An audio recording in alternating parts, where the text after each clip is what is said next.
다시 한번 하나님 앞에 감사와 영광의 박수 올려드리겠습니다. 휴가 잘 다녀왔고요. 오자마자 또 여러 가지 또 교회 일들이 기다리고 있어서 또 하나씩 해 나가고 있습니다. 근데 이렇게 오늘 제가 받은 느낌은 성가대 찬양도 더 우렁차고 웅장한 것 같고, 또 예배 드리시는 여러분들의 영적인 어떤 그런 분위기도 굉장히 충만해 있는 것 같습니다. 예. 제가 없어야지 그렇게 되는 것 같아요. 제가 지난주에 원로 목사님 오셨는데 설교 몇 분 했나 한번 보니까 28분 몇 초 하셨더라고요. 좋으셨죠, 그죠? 예, 짧은 설교 들으시니까. 우리가 지금 화장실을 못 쓰고 있어서 시작부터 저 화장실 얘기해서 죄송한데, 이번 주만 지나면은 아마 우리 2층에 있는 화장실은 현대식으로 아주 신식으로 깨끗하게 리모델링이 될 것 같습니다. 근데 지난 이제 목요일날 우리 동부산 여전도에 원래를 우리 교회에서 했는데, 예배 마치고 나서 여전도 회원들이 목양실에 올라와서 그런 얘기를 하더라고요. 범천교회가 많이 달라졌습니다. 예. 뭐 여러 가지 달라졌겠지만 우리는 잘 못 느끼지만은 우리 지금 안에 이제 여기저기 리모델링을 하는 것을 통해서 변화가 조금씩 우리 가운데 일어나고 있습니다. 근데 무엇보다도 중요한 것은 우리가 어떤 하드웨어적인 변화도 있어야 되지만은 또 이제 소프트웨어적인 변화도 일어나야 되기 때문에 저와 여러분들이 더 하나님 은혜 안으로 가까이 다가가시고, 또 말씀에 반응하시고, 더 뜨겁게 기도하시고, 또 하나님이 주시는 큰 은혜와 축복을 여러분들의 삶 속에서 풍성히 누리시는 성도들 되시기를 주의 이름으로 축원합니다. 전 너무너무 좋아요 지금. 왜냐하면 지난주에는 목사는 본교회 떠나면 다른 교회 가면 별로 취급을 못 받아요. 제가 어느 교회 가가지고 자리가 없길래 저 새가족 속에 가서 내 앉으면 안 되겠냐고 거기서 목사같이 보이는 사람한테 이야기했더니 못 앉게 하더라고요. 예, 등록하셨냐고 그래서 아니라 그러니까 그럼 저쪽에 가서 앉으시라고. 예, 어느 교회인지는 이야기 안 하겠습니다. 예, 근데 여기 와서 다시 이렇게 말씀 전할 수 있게 돼서 너무 기쁘고 감사합니다. 우리 옆에 계신 분들하고 한번 인사하겠습니다. 참 잘 오셨습니다. 예, 또 한번 인사하겠습니다. 제 옆에 앉아주셔서 감사합니다. 마지막 한 번만 더 할까요? 예, 오늘도 함께 은혜 받읍시다. 여러분 어떤 동물 좋아하십니까? 제가 이번에 휴가 중에 가족들하고 동물원에 갔습니다.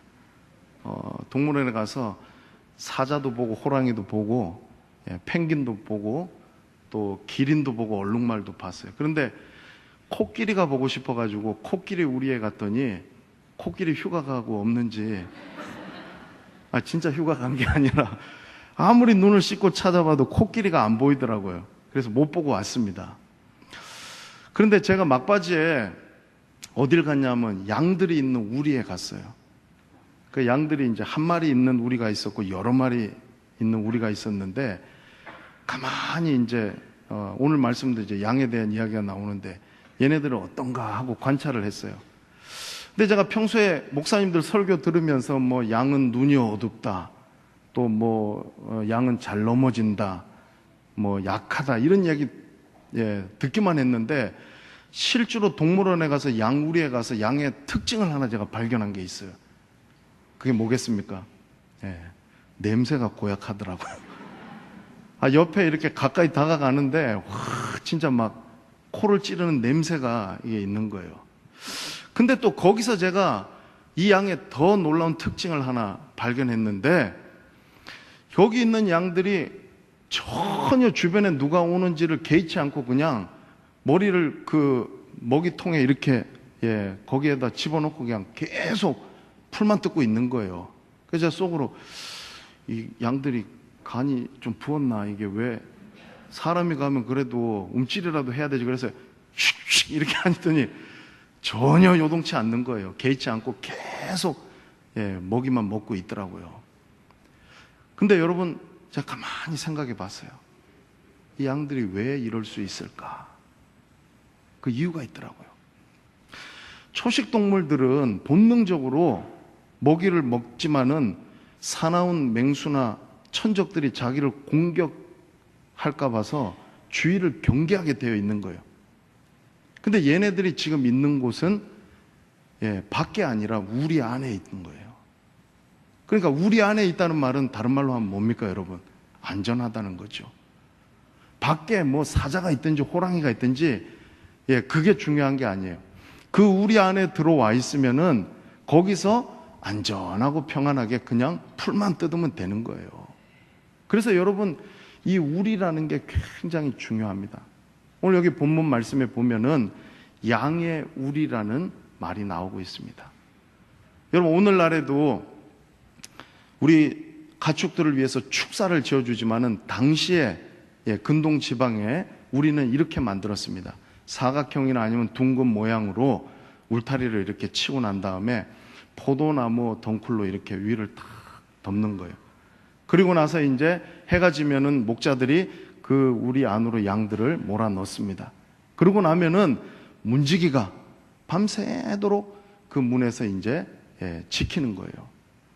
그러면 그 우리 안에 들어가 있으면은요, 거기가 제일 안전하고 평안한 곳이 될 수 있다는 거예요. 저와 여러분들에게도 여러분 중요한 것이 뭐냐면은 우리가 누구의 보호를 받고 어디에 있느냐가 참 중요합니다. 우리 가정의 자녀들이 언제 제일 안정감을 느끼고 평안하겠습니까? 부모의 그 보호 아래 울타리 안에 있으면요, 자녀들은 제일 행복하고 좋은 거예요. 가정은 그런 곳이 돼야 되는 거죠. 우리 예수 믿는 사람들이 어디에 있을 때 가장 안전하고 평안하겠습니까? 주님 안에 있을 때, 하나님 품 안에 있을 때 저와 여러분이 가장 행복하고 안전한 줄로 믿습니다. 여러분, 교회는 그런 곳이 돼야 됩니다. 오늘 특별히 이 말씀을 가운데 칼빈이 그리스도가 교회를 하나님께서 자기 백성들을 양의 우리로 지키는 것처럼 그리스도가 교회를 그렇게 비유한다라고 이야기했습니다. 여러분, 세상이 우리를 지켜주는 게 아니잖아요. 저와 여러분이 신앙 공동체 안에 들어와 있을 때에, 주님 안에 있을 때에 저와 여러분들은 가장 안전한 줄로 믿으시기를 바랍니다. 그래서 여러분, 오늘 이 말씀은 예수님이 비유로 하신 말씀이잖아요. 1절에서 6절 말씀을 보게 되어지면은 이 비유는 양면성을 가지고 있어요. 아는 사람은 너무나 쉽게 알 수 있어요. 아, 이 비유가 무슨 이야기다. 그거를 굳이 설명을 안 해도 저와 여러분들처럼 딱 알 수가 있는 반면에 이 비유를 죽었다 깨어나도 절대 모르는 사람도 있더라고요. 그러니까 예수님이 이 비유의 말씀을 하셨을 때에 유대인들이나 종교 지도자들이나 바리새인들과 같은 사람들은 예수님 보고 귀신 들렸다, 미쳤다, 온갖 소리를 다 하게 된 거라는 거예요. 오해하게 되더라는 거죠. 오늘 이 비유는 뭡니까? 예수님께서 내가 바로 메시아다, 나를 통하여서 너희가 영생을 얻게 될 것이다 라는 것을 오늘 이 비유를 통하여서 말씀해 주고 있다라는 겁니다. 그래서 이 비유를 가만히 보게 되어지면은 먼저 오늘 본문 1절, 2절, 3절 말씀에 3번 나오는 단어가 있는데 그게 뭐냐 하면, 따라서 하겠습니다. 문. 여러분, 게이트 아시죠? 문. entrance. 문이 중요하다는 거예요. 왜 중요하냐면은 1절 말씀에 보니까 문이 아니라 다른 곳으로 들어오는 사람들은 다 뭐라 그랬냐면 절도요, 강도라는 거예요. 목자는 문으로만 들어간다는 거예요. 자, 예를 들어 보겠습니다, 여러분. 우리가 집에 사는데 건물을 짓거나 집을 지으면은 반드시 만드는 게 뭐냐면 현관문을 만들어야 되는 거예요. 여러분, 문 없는 집에 들어갈 수 있습니까? 없습니까? 못 들어가는 거예요. 그런데 그 현관문이 가진 역할이 있는데 그게 뭐냐면은 들어갈 수 있는 통로가 되기도 하지만 아무나 들어오지 못하도록 막아주는 안전장치의 역할도 한다는 거예요. 그래서 양과 목자의 관계를 예수님께서 오늘 말씀해 주시면서 첫 번째 그것을 구별 짓는 것이 문이라고 말씀하시는데, 이 문이라는 것은 뭐냐면 관계가 형성되어 있느냐, 관계가 형성되어 있지 않느냐에 따라서 열리기도 하고 닫히기도 한다는 거예요. 우리가 예를 들어서 가족들 가운데에 밤늦게 들어오는데 집에 문으로 안 들어오고 딴 데 개구멍으로 이렇게 들어오거나 창문 넘어서 들어오고 하면은 아버지나 엄마가 그렇게 들어오면 자식들이 생각할 때에 정상이라고 생각하겠습니까? 아니죠. 어디로 들어와야 됩니까? 문으로 들어와야 되는 거예요. 왜? 그 문으로 들어와도 아무도 막는 사람이 없는 거예요. 왜? 우리 아버지 어머니 이제 알기 때문에 가족은 들어올 수 있는 거예요. 자, 그런데 내가 생전 처음 본 사람이나 도선생님께서 들어오신단 말이에요. 도선생님이라고 하니까 또 우리 도시성을 가진 분들 시험 드실 수 있는데 도둑이 들어오는데 그 문이 아무에게나 열리냐는 거예요. 그럼 도둑은 어디로 들어옵니까? 문이 아닌 다른 곳으로 들어오게 되어 있다라는 거예요. 그래서 여러분 문이 중요한 거예요. 예수님이 오늘 자신이 문이라고 말씀하고 계신 거예요. 그 말은 뭐냐면은 오직 주님만이 구원의 문이 되신다는 사실입니다. 우리 주님은 우리에게 구원의 문이십니다. 믿으실 수 있기를 주의 이름으로 축원합니다. 그래서 예수님이 그걸 딱 지금 비유로 말씀하시는 거예요. 문으로 들어와야지 참 목자고, 문이 아니라 담 넘어 들어오고 울타리 넘어 들어오는 사람은 다 절도며 강도라는 거예요. 그러면서 오늘 예수님께서 이 양과 목자의 비유에서 또 중요한 관계를 하나 말씀하시는데 뭐냐면은 목자는요 양의 이름을 각각 부른다는 거예요. 양의 이름을 안다는 거죠. 이게 여러분 왜 중요합니까? 여러분, 목자가 무식하면 안 될 것 같아요. 왜냐하면 양의 이름을 다 알아야 되기 때문에 그렇잖아요. 실제로 그때 당시에 동방의 목자들은요 자기 양들을 갖다가 집어넣는데 그 울타리는 자기만 쓰는 우리가 아니라 공동으로 쓰는 공동의 울타리였다는 거예요. 그래서 자기 양이 들어가면은 아침이 되면은 목자가 그 양들의 이름을 불러내야 됩니다. 근데 그 양들을 불러낼 때 목자는 그 양들이 가지고 있는 특징들을 다 알고 또 그 양이 어떤 양인지를 알고 불러냈다는 거예요. 그러면 양이 이제 그 목자를 알고 나올 수 있었다는 거죠. 제가 이 말씀 준비하면서 1부 예배 때도 부끄러운 고백을 했지만 오늘 또 2부 예배 때도 부끄러운 고백을 좀 해야 되는데, 사실 제가 약점이 하나 있어요. 그게 뭐냐면 사람 이름을 잘 못 외워요. 특별히 우리 여자 성도님들 이름은 제 여자 보기를 돌같이 하기 때문에 진짜 못 외우겠는 거예요. 용서하시기 바랍니다. 담임 목사가 어떻게 우리 이름을 못 외우나. 근데 노력은 해요. 그리고 여러분, 제가 그렇게 머리가 나쁜 사람이 아닙니다. 설교 이런 거는 다 외우잖아요. 그 제가 신방을 가면은 그 집에 가서 딱 몇 초 만에 스캔을 한번 좌우로 우로 쫙 하면은 그 집에 뭐가 어디에 걸려 있고 뭐가 있고 이런 거는 제가 딱 기억을 하는데, 유독 이 사람 이름을 잘 못 외우겠더라고요. 그런데 제가 강도사 때 교구를 맡게 됐는데, 교구에 한 700명, 800명 되는 이제 교구 식구들을 이렇게 맡는데 구역장들이 한 5, 60명 되는 거예요. 또 교육부서 우리 교사들이 한 6, 70명 되는 거예요. 근데 그때 담임 목사님이 1년마다 한 번씩 교구를 바꾸고 교육부서를 돌리는 거예요. 그러면은 해마다 120, 30명의 이름을 외워야 되잖아요.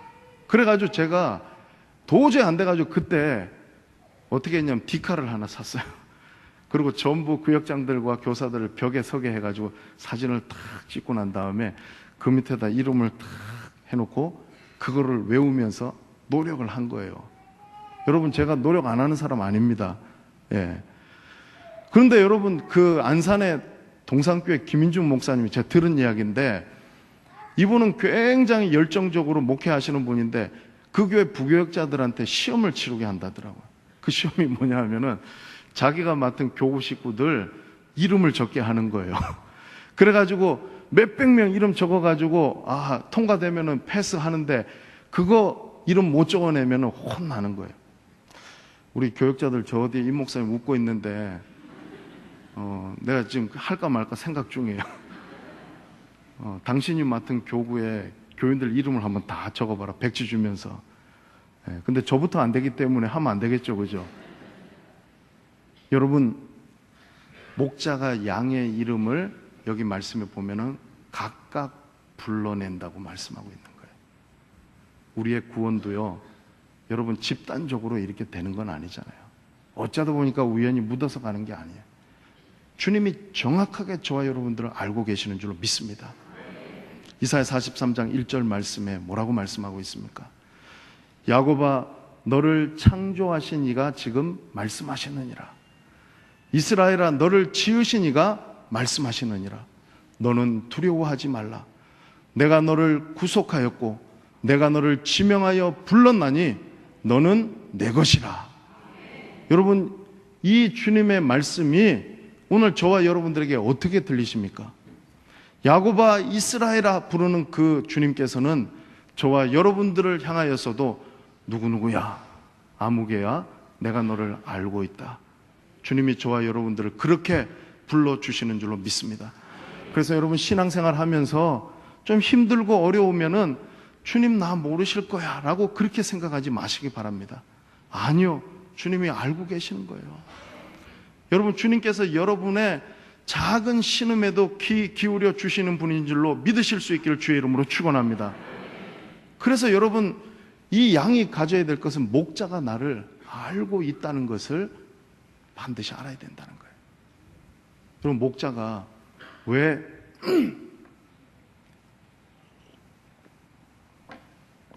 이렇게 할 수 있을까요?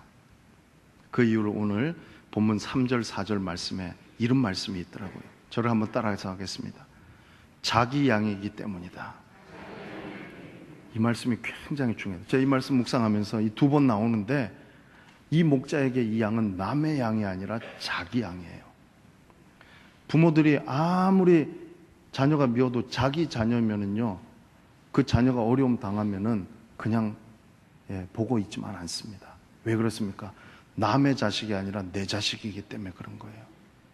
이 말씀했을 때에 이스라엘 백성들은요, 아마 구약의 시편 23편 말씀을 떠올렸을 거라고요. 거기 뭐라고 얘기합니까? 여호와는 나의 목자시니. 남의 목자가 아니란 거예요. 나의 목자라는 거예요. 그 하나님이 나의 하나님인 줄로 믿습니다. 여러분, 그런데 많은 성도들이 신앙생활하면서 하나님이 나의 하나님, 나의 목자가 되신다는 걸 잘 몰라요. 그분이 나의 하나님, 나의 목자라는 말은 다른 말로 하면은 내가 그분의 양이라는 거예요. 우리는 하나님 앞에서, 주님 앞에서 자기 양이 될 수 있다는 거예요. 우리의 소속이 어디에 있냐는 이걸 알라는 거죠. 저와 여러분들은 주님께 속한 줄로 믿습니다. 세상이 우리를 위협하고 세상이 우리를 공격해도 주님 안에 있는 자기 양들은 주님이 책임져 주시는 줄로 믿습니다. 왜 그러냐 하면요, 자기 양을 사랑하기 때문에 그런 거예요. 다른 이유 없잖아요. 사랑의 힘은 위대합니다. 사랑은 불가능을 가능하게 합니다. 그래서 주님은 저와 여러분들을 위해서 십자가에서 자기 목숨까지도 내어주신 줄로 믿습니다. 왜 그렇습니까? 자기 양이라고 생각하기 때문에 그런 거예요. 목자는 그래야 되는 거예요. 이 양이 남의 양이라고 생각하면은 죽든지 말든지 이리가 물어가든지 그냥 두면 되는 거예요. 그러나 이 양이 내 양이라고 생각하면은 그냥 둘 수가 없었다는 거예요. 주님께서 저와 여러분들을 자기 양으로 저와 여러분들을 생각하고 계신다는 것을 꼭 믿으실 수 있기를 주의 이름으로 축원합니다. 그런데 여러분, 목자만 잘해야 되는 건 아니더라고요. 양과 목자의 관계가 다 중요해요. 오늘 여기 말씀해 보니까 3절, 4절, 5절에 이렇게 말하고 있습니다. 양은 목자의 음성을 듣는다 그랬어요. 그리고 그 음성을 듣고 따른다 그랬어요. 또 하나 중요한 건 뭐냐면 타인의 음성은 알지 못하는 거로 도망간다 그랬어요. 여러분, 이 말씀을 잘 기억해야 됩니다. 목자 똑똑해야 되지만은요, 양도 똑똑해야 되더라고요. 목자 음성 아닌데 따라가면은요, 죽임 당하는 거예요. 근데 여기에 이 양들에 대해서 주님이 뭐라고 말씀하시냐면은 그 목자의 음성을 들을 줄 안다 그랬어요. 또 하나는 뭐냐 하면은 인도함을 따른다 그랬어요. 또 하나는 뭐냐 하면은 타인의 음성은 정확히 구별해가지고 따르지 않고 도망간다 그랬어요. 제가 또 부끄러운 고백을 또 하나 해야 되는데 오늘 참 너무 부끄럽네요, 이게. 제가 우리 집에 딸 하나 있고 아들 하나 있는데 참 구분이 안 되는 게 있는데 전화를 한 번씩 이렇게 하잖아요. 그러면 딸 목소리 같은 거예요. 그래서 예린이니? 그러면은 아니요, 저 예수 형인데요, 이러는 거예요. 아빠로서 아들하고 딸의 목소리를 참 이 구분하는 게 쉽지가 않더라고요, 여러분. 여러분들은 어떤지 모르겠어요. 뭐 웃고 계시는데 혹시나 집에 아들, 딸이 있는데 목소리가 비슷해가지고 구분을 잘 못하는 그런 분들도 있을 거라고 생각됩니다. 여러분, 그런데 여기서 부르는 이 목자의 음성을 사람이 말하는 인간의 언어로 양이 정확히 이해해가지고 내 이름 부르고 있구나, 뭐 그렇지는 않을 거예요. 아까 제가 말씀드렸지만은 목자가 양을 딱 특징을 잡아가지고 부르는데 아주 순하게 이렇게 말 잘 듣는 이런 이제 양들은 양순아 하고 이렇게 부를 거 아니에요. 양순이라는 이름 가지고 계신 분은 놀라지 마시기 바랍니다. 순하다는 의미. 근데 이렇게 조금 살찌고 좀 귀여운 양 같으면 토시라 하고 부를 거라는 거죠. 이 목자는 양을 이제 특징을 잡아가지고 부르는데 양이 그거를 갖다가 사람의 어떤 인간의 언어로 정확히 이해해가지고 그걸 받아들이고 반응했다고는 생각하지 않습니다. 근데 어떻게 알 수 있었느냐? 평소에 이 목자가 나를 어떻게 대하고 그 목자의 음성을 끊임없이 들어왔기 때문에 그 양은 목자가 자기를 부를 때에 그 친숙한 음성을 들을 수 있었다는 거예요. 예를 한번 들어보면 이런 거예요. 여러분, 말도 못하고 사람의 말을 알아듣지 못하는 아주 갓난아이가 있더라고요. 근데 어느 TV에서 이제 이 아이가 막 우니까 이 젊은 부부가 아이를 달래기 위해 가지고 이것도 해보고 저것도 해보고 막 하는데 이 아기가 도무지 울음을 그치지 않는 거예요. 근데 신기한 건 뭐냐 하면은 청소기를 옆에서 윙 돌렸더니 아이가 울음을 딱 그치는 거예요. 또 헤어 드라이어를 가지고 싱 이렇게 하니까 이 아이가 울음을 딱 그치더라고요. 신기하게. 또 하나는 뭐냐면 비닐봉지를 가지고 푸실푸실 했더니 아기가 신기하게도 울음을 딱 그치는 거예요. 이 아기가 그 소리를 들었을 때에 이 사람의 인간의 언어로 이해돼서 울음을 그친 게 아니라는 거예요. 그래서 소리를 전문으로 하는 그 전문가에게 물어봤습니다. 왜 아이가 이렇게 이 소리를 듣고 울음을 그치냐고 했더니 이런 얘기를 하는 거예요. 아기가 엄마 뱃속에 10달 동안에 있는 동안에 이 안에서 들리는 소리가 밖에서 예를 들어 배를 쓰담쓰담 하면은 그 비닐봉지 부실부실한 소리처럼 그렇게 들린다. 밖에서 있는 소음이 자기가 이해할 수 없는 그런 소리로 들리지만은 이 안에 뱃속 안에 있는 아기는 그 소리를 들으면서 엄마 뱃속에서 편안하게 있었다는 거예요. 그러니까 이 아기가 태어나고 난 다음에도 다른 소리에는 반응하지 않지만 그 소리에는 반응하더라는 거죠. 여러분, 똑같습니다.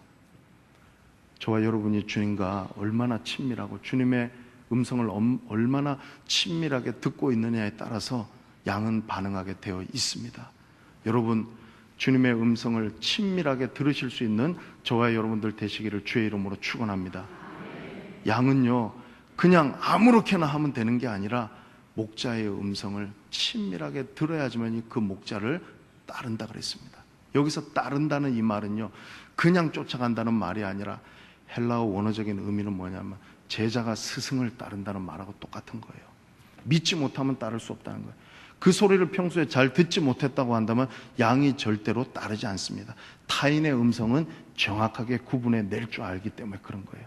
저와 여러분들은 주님의 음성 듣고 주님을 따르는 주님의 제자들 되시기를 주의 이름으로 축원합니다. 제가 이 말씀 준비하면서 이 목자와 양의 관계를 생각해 보니까 목회도 그렇더라고요. 목회가 쉽지 않다고 이야기하는데 많은 분들이 저한테 목사님, 우리는 양이잖아요. 양을 사랑해 주세요. 근데 양도 다 같은 양이 아니더라고요. 무례한 양도 있고요, 고집센 양도 있고 순한 양도 있고 사나운 양도 있더라고요. 그러니까 이게 목회가 쉽지 않은 게 그런 거예요. 그래서 제가 목회라는 말보다 목양이라는 말이 더 맞겠다 생각이 되는 거예요. 제가 신대원 다니고 졸업하고 나서 몇 번씩 읽었던 책이 있는데 리차드 백스터의 참 목자상, 참된 목자, 그 책입니다. 거기 보면 1부, 2부, 3부 이렇게 이야기하고 있는데 제가 그 책을 읽었던 거 독후감성을 다시 한번 들춰보면서 제가 거기에 그 책을 통해서 받았던 감명을 적어놓은 걸 보니까 이런 거더라고요. 목사는 성도들한테 구원에 대해서 이야기하고 하나님에 대해서 이야기하면서 자기 자신은 구원에 대한 확신도 없고 하나님 믿지 않는 그런 사람이 되면 안 되는 거예요. 먼저 자기 성찰을 할 줄 알아야 되는 거예요. 그래서 여러분, 저는요, 제가 위임 받을 때 우리 배경원 목사님 와서 설교하셨잖아요. 그때 요한복음 21장 말씀에서 베드로에게 예수님 3번 질문하셨잖아요. 요한의 아들 시몬아, 내가 나를 사랑하느냐? 내 양을 먹이라, 내 양을 치라, 내 양을 먹이라. 근데 그 양이 누구의 양이냐는 거예요. 너의 양이 아니라 나의 양이라고 말씀하셨잖아요. 그러니까 저에게 주님이 주신 것은 내가 이 양이 내 양이라고 내 마음대로 하는 게 아니라 주님께서 맡겨주신 양떼를 목자의 심정을 가지고 먼저 사랑해야 되겠다. 리차드 백스터가 이야기하는 건 뭐냐 하면은 셰퍼딩하고 미니스터링이라는 거예요. 하나는 뭐냐 하면은 목회보다 양떼를 돌아보는 목양이라. 양을 위해서 자기 목숨을 버릴 수 있을 정도의 겸손과 눈물을 가지고서 그 양을 돌아보는 게 바로 주님이 위임해 주신 목사가 목자로서 해야 될 역할이라는 거죠. 또 하나는 뭐냐 하면은 주의 일들을 감당할 수 있는, 시중들 수 있는 미니스터링을 또 잘 할 수 있어야 된다는 거예요. 근데 여러분, 하다 보면은 참 쉽지 않아요. 제가 말씀드렸죠. 목자는 양을 사랑해야 되지만은 양도 목자의 음성을 좀 듣고 구별할 줄 알아야 된다는 거예요. 간혹 정말로 진짜 말 안 듣는 그런 양들도 있더라고요. 근데 그거 미워할 수 없는 거예요. 사랑하면서 또 품고 가야 되는 거예요. 그래서 때로는 목사는요, 목회를 하다 보면 가족이 1순위가 아니라 2순위가 돼야 될 때도 있더라고요. 어느 목사님이 글 적어 놓은 곳에 보니까 이렇게 적어 놨더라고요. 아들 생일 파티를 해주기 위해 가지고 계획을 탁 잡아놨는데 갑자기 교인으로부터 전화가 와서 신방 와달라고 하는 거예요. 근데 그 교인이 신방 안 가면은 목사님을 가만두지 않는 그런 아주 좀 별난 고약한 교인이었던가 봐요. 결국에는 아들에게 양해를 구하고 내가 갔다 올게 하고 가족을 버려두고 신방을 가서 신방을 마치고 돌아왔어요. 집문 현관을 열고 들어갔을 때에 아내와 자식들이 피켓을 들고 서 있는 거예요. 그 피켓에 무슨 글이 있냐면 우리도 교인이다. 여러분, 목사가 양떼 사랑해야 되는 건 맞아요. 근데 이거는 여러분 문화적인 차이예요. 안 가겠다는 것도 아니고. 제가 미국에 있는 세미나리 학생들한테 99% 물어보면 너 만약에 가족의 일 있고 교회 일 있으면 어느 쪽 갈래? 미국 사람들 문화는 가족이 1순위예요. 근데 우리 한국은 그렇게 안 되니까 하는데, 제가 말씀드린 건 뭐냐면 교인도 양이고 가족도 양이잖아요. 돌아봐야 돼요. 하나만 더 말씀드리겠습니다. 제 아들 자랑하는 건 아닌데 아빠보다도 정말 우리 교회를 사랑하고 양떼를 생각하는 마음이 각별한 것 같아서 제가 이 말씀 드리는 거예요. 지난주에 저 울산에 있는 대형교회, 한 5천 명 이상 모이는 대형교회입니다. 예배를 탁 드리고 나오는데 입구에서 갑작스럽게 아들이 저에게 한마디를 하는 거예요. 제 어깨를 탁탁 치면서 아빠, 이 정도는 할 수 있죠? 화이팅! 제가 무슨 대답을 해야 됩니까? 못한다 그러면 믿음 없는 목사 될 거고, 그래 할 수 있다. 근데 제가 가만히 있으면 안 되잖아요. 저도 한 방 먹여줬어요. 그래, 나는 그거 할 테니까 너도 전교 1등 할 수 있지, 화이팅! 제 아들이 꿀먹은 벙어리가 되더라고요. 여러분, 근데 저희 아들이 항상 저한테 묻는 게 뭐냐면 이번 주에 새 가족 몇 명 왔어요. 전도도 제법 하더라고요. 근데 여러분, 목회가 쉽지는 않지만은 그런 것 같아요. 목자가 진심으로 양을 사랑하고 양이 목자의 음성을 들으면은요, 우리 교회도 하나님께서 머지않은 시간에 우리 교회에 은혜 주실 줄로 믿습니다. 하나님께서 우리 범천교회를 정말로 명품 교회로, 하나님 기뻐하시는 건강한 교회로 세워주실 줄로 믿습니다. 그런 교회 되기를 우리 같이 기도하면서 함께 나아가시기를 주의 이름으로 축원합니다. 여러분, 이제 오늘 가장 중요한 본문 7절 말씀을 보십시오. 예수님의 세 번째 자기 선언입니다. 뭐라고 말씀하시냐면 저를 따라서 하겠습니다. 나는 양의 문이다. 나는 양의 문이다라는 거예요. 자, 첫 번째 예수님의 자기 선언 에고에미는 뭐였습니까? 나는 생명의 떡이다. 이 정도는 기억하셔야 돼요. 두 번째, 나는 세상의 빛이다. 세 번째, 나는 양의 문이다. 근데 이 말씀을 딱 들으면 좀 이상한데 이런 생각이 드는 거예요. 왜? 1절에서 5절까지 보면은 양과 목자의 관계에서 예수님은 자신을 참 목자라고 말씀하셨어요. 그런데 여기서는 갑자기 양의 문이라고 말씀하시는 거예요. 그럼 도대체 이게 무슨 말씀이냐는 거죠. 그래서 학자들 가운데서는 목자가 하루 종일 양을 치고 난 다음에 양을 우리 안에 집어넣고 자기가 그 우리 문 입구에서 드러누워서 자면서 그 양을 지켜줬기 때문에 목자도 되고 문도 된다. 근데 그거는 좀 아닌 것 같아요. 왜냐하면 3절 말씀에 보면은 그 우리의 문을 여는 것은 문지기가 연다 그랬어요. 근데 이 문지기는 당시에 목자는 절대 아니었다는 거죠. 목자의 조수 정도, 다른 사람이었다는 거예요. 그러면 여기서 예수님께서 말씀하시는 나는 양의 문이라는 이 말씀은 무슨 말씀이겠냐는 거예요. 이 비유잖아요, 여러분. 근데 이 말씀은 다른 것이 아니죠. 예수님께서 오늘 분명히 말씀하시는 건 뭐냐 하면은 내가 유일한 구원의 문이다. 내가 생명의 문이다.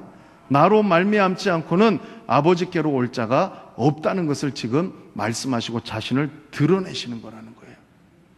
천하 인간의 구원을 얻을 만한 다른 이름을 우리에게 주신 일이 없는 줄로 믿으시기를 바랍니다. 예수님만이 구원이시고 예수님만이 길이시고 진리시고 생명이신 줄로 믿습니다. 여러분, 아까 제가 문을 얘기했지만은 내가 양의 문이라는 게 왜 우리에게 중요하냐 하면은 다른 문으로는 구원의 문을 열 수 없고 들어갈 수 없기 때문에 그런 거예요. 제가 미국에서 여러 중요한 곳에 많이 들어가 봤어요. US 캐피털, 국회의사당도 들어가 봤어요. 보안 검색 받으면서 탁 들어가서 거기도 들어가. 근데 제가 꼭 가보고 싶었던 곳이 있었어요. 평소에 한국에 있을 때에 9시 뉴스에 보면은 워싱턴의 특파원이 백악관 앞에서 눈 내리는 날, 비 오는 날, 맑은 날, 추운 날, 더운 날 할 것 없이 그 앞에서 이렇게 마이크 들고 하는 거기에 가서 사진을 딱 찍으면서 창살 저쪽 너머에 백악관 앞에 혹시나 그때 당시에 제가 있을 때 부시 대통령이었는데 산책하고 있지는 않을까 하고 탁 들여다봤어요. 또 뒤쪽으로도 가서 봤어요. 근데 거기 못 들어갔어요. 그래서 여기를 내가 들어가려면 어떻게 해야 될까 알아봤더니 인터넷에서 신청을 하면은 거기 받아들여지면 그 다음에 또 절차가 이렇게 까다롭더라고요. 쉽게 들어갈 수 없어요. 근데 여러분, 백악관 들어가려고 그러면 내 마음대로 내가 가고 싶다고 해서 아무 때나 가가지고 나 들어갈랍니다 하고 들어갈 수 없잖아요. 여러분, 예전에 우리 한국 사람들이 미국 가려면 비자 받아야 됐잖아요. 그럼 그 비자 받으려면 미 대사관 앞에 가야 되는데 추운 겨울날 새벽부터 거기에 몇백 명이 줄 서가지고 거기서 보안 검색 받으면서 정말 자존심 상하는 일이에요. 미국이라는 문을 여는 것도 이미그레이션 통과하는 것도 쉽지 않더라고요. 저 같은 사람 누가 백악관에 들여보내 주겠냐는 거죠. 그래서 제가 포기했잖아요. 그럴 줄 알고. 내 치사해서 안 들어갈란다. 시도도 안 했습니다. 근데 들어가 보고 싶은 마음이 있어요. 그러면서 생각되는 게 뭐냐면은 만약에 제가 그 백악관 들어가는데 대통령하고 저하고 친구 사이거나 아니면 제 아들이 대통령 아들하고 친구 사이거나 뭐 이런 관계가 있으면은요, 그 들어가는 거 별 문제 아니잖아요. 왜? 들어가는 그 사람이 나 이 사람 아니까 내 친구니까 내 지인이니까 들어가도 된다. 그러면 여러분 다른 절차 필요 없이 그냥 쑥 들어가는 거잖아요. 구원의 문이 여는 것이 어렵다, 구원받는 것이 어렵다고 하지만은 오늘 예수님께서 분명히 자기 자신을 선언해 주십니다. 나는 뭐라고요? 양의 문이라는 거예요. 예수님 말고는 다른 길이, 다른 방법이, 다른 문이 없는 줄로 믿으시길 바랍니다. 그래서 저와 여러분이 예수님만 잘 믿으면 되는 거예요. 그러면 우리는 구원의 문을, 여러분 백악관보다 더 어려운 문이라 할지라도 우리는 그냥 통과하고 예수님과 함께 가고 예수님으로 말미암아 들어가게 되는 줄로 믿습니다. 그런데 여러분, 그것이 끝이 아니더라고요. 9절 말씀에 보니까 그 문으로 들어가는 자는 구원을 받고라는 거예요. 우리의 구원이 내가 잘해가지고 받는 게 아니더라고요. 이거는 신적 수동태더라고요. 헬라어로 소조라고 하는 이 구원이라는 말은 하나님께서 하시는 일이잖아요. 너희가 그 은혜에 의하여 믿음으로 말미암아 구원을 얻었으니 이것은 하나님의 선물이라는 거예요. 저와 여러분들은 하나님의 은혜로 구원받은 줄로 믿습니다. 여기 보니까 구원을 받고라고 얘기하는 거예요.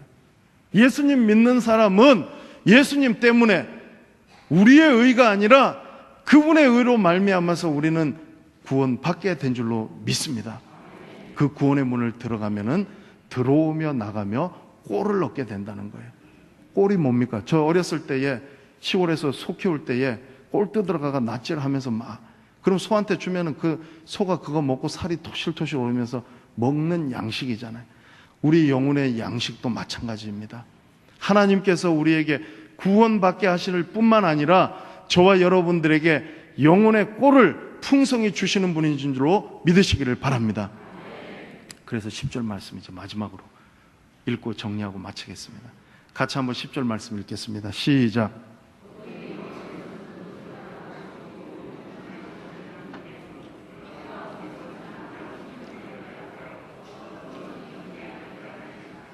아멘. 이 말씀 꼭 기억하세요. 완전히 극과 극을 대조를 이루고 있습니다. 도적이 오는 것은 도적질하고 죽이고 멸망시키려는 것뿐이라는 거예요. 목적은 그거예요. 도적은 여러분 양을 살리기 위해서 오는 사람이 아니잖아요. 죽이고 훔치기 위해서, 멸망시키기 위해서 오는 것이 바로 도적이라는 거예요. 그런데 여러분 이 말씀은요, 여러분 우리가 에스겔 34장에 보면은 여기에 대해서 정확하게 말씀해 주고 있는 거예요. 하나님께서 이 양들을 돌아보지 않는 자기 배만 채우는 이 거짓 목자들에 대해서 경고의 말씀을 하고 계셨어요. 뭐라고 말씀하시냐면 너희는 내 양떼를 먹이지 않는구나. 내가 내 양떼를 너희에게 맡겨줬더니 너희는 그 중에서 가장 살찐 것을 잡아가지고 기름을 먹고 그 털을 가지고 옷을 지어서 입고, 그렇게 너희는 내가 맡겨준 그 양떼를 오히려 목자가 죽이고 잡아먹는다라고 말씀하셨어요. 그리고 나서 여호와 하나님께서 뭐라고 말씀하시냐면 안 되겠다. 내가 이제 내 양떼를 돌보기 위하여서 한 목자를 내가 세울 것인데 그가 바로 다윗이라는 거예요. 다윗이 누굽니까 여러분? 예수 그리스도의 모형이잖아요. 다윗은 여러분 양을 칠 때에 사자나 곰의 발톱으로부터 그 양들을 다 구해냈던 사람이 다윗이라는 거예요. 예수님이 이 땅에 오신 목적은 도적과 강도가 온 목적과는 완전히 다르다는 거예요. 그래서 여러분 예수님께서 이 땅에 오신 목적을 분명히 말씀해주고 있는데 양으로 생명을 얻게 하고, 이 생명이 어떤 생명이냐면 제가 지지난주에 말씀드렸던 헬라어로 조회라는 거예요. 아담과 하와가 범죄하기 이전에 에덴 동산에서 하나님과 직접적으로 누렸던 그 풍성한 관계를 말하는 거예요. 그 생명을 말하는 거예요. 영생을 말하는 거예요. 그런데 죄가 들어오게 돼서 우리가 그것을 잃어버렸다는 거죠. 그 잃어버린 생명을, 조회를 다시 회복시켜 주러 오시는 분이 바로 예수 그리스도라는 것을 오늘 예수님께서 내가 양의 문이라는 이 말씀을 통하여서 계시해주고 나타내고 계시다라는 거예요. 그분만이 구원이십니다. 그분만이 생명이십니다. 여러분, 그분은 우리에게 영생을 주실 뿐만이 아니라 오늘 마지막으로 풍성히 얻게 한다고 말씀하십니다. 풍성한 게 좋은 거예요. 신앙생활에도 여러분 빈약하게 그렇게 하지 마시고, 여러분 수도꼭지에서 물이 나와도, 샤워기에 물이 나와도 찔끔찔끔 나오는 그거보다도 확 폭포수와 같이 쏟아지는 게 그게 좋은 거예요. 왜 예수 믿으면서 맨날 핍절해가지고 중리산이 일어나냐는 거예요. 그리스도 안에, 예수 안에 있는 자에게는 풍성한 삶이 약속되어 있는 줄로 믿으시길 바랍니다. 누가복음 15장의 탕자가 아버지 품을 떠나면은요 풍족할 줄 알았어요. 자신 있게 나갔습니다. 세상에 나가보니까 사람들이 돼지가 먹는 쥐염 열매 하나도 마음껏 먹을 수 있도록 주지 않는 거예요. 그때 이 탕자가 뭘 깨달았냐 하면은 내 아버지 집에는 먹을 것이 풍족한 일꾼이 얼마나 많은고, 아버지 집에는 일꾼조차도 먹을 것이 풍성하다는 것을 그때 깨닫게 된 거예요. 여러분 주님 품을 떠나가지고 세상으로 나가고 여러분들이 하나님을 떠나면은 내가 풍성할 것이라고 생각하고 있는데 아닙니다. 착각이에요. 천만의 말씀이라는 거예요. 우리가 어디 있어야지 풍성합니까? 하나님 안에 있을 때 풍성하게 될 줄로 믿습니다. 주님 안에서 저와 여러분들은 풍성한 삶을 살아갈 수 있는 줄로 믿습니다. 오늘 양의 문이 되신 우리 주님, 그 주님을 믿고 구원받은 저와 여러분들은 오늘 요한복음 10장 10절에서 내가 온 것은 양으로 생명을 얻게 하고 더 풍성히 얻게 하려 합니다. 이 말씀을 기억하면서 그분 안에 살아가셔서 풍성한 삶을 살아가시는 저와 여러분들 다 되시기를 주의 이름으로 축원합니다.